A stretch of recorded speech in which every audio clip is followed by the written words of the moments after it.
Hello and welcome back to Dimes to Dreams, and today we will discuss how much of your salary you should be investing and where you should invest it. So imagine this, it is the beginning of the month and you are ecstatic to spend your paycheck. But as a responsible Dimes to Dreams subscriber, you know that you should invest part of that money. But where should that money go and how much should you really invest? So for those who are new to this channel, my name is Ankit and I'm a financial data scientist. And on this channel, we unravel all the mysteries of personal finance. Let's get started. So today we will talk about the 50-30-20 rule.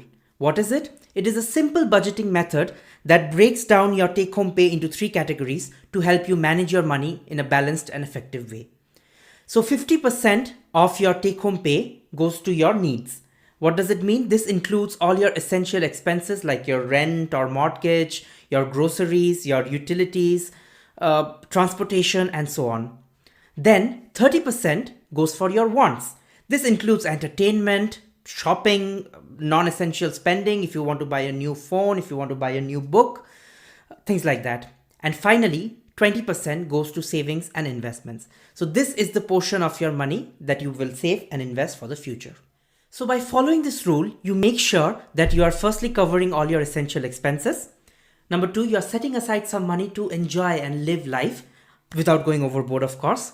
And most importantly, you are investing in your future. So you're setting aside money for your future financial goals.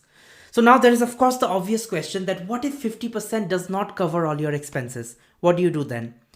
Well, the first step is to start investing at least what you can, because this rule is not enforced by law, which means you can modify it.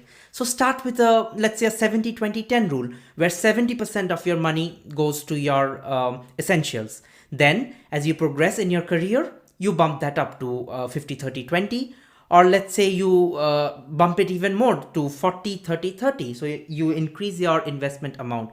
The important thing in the end is to consistently set aside an amount of your salary for investment.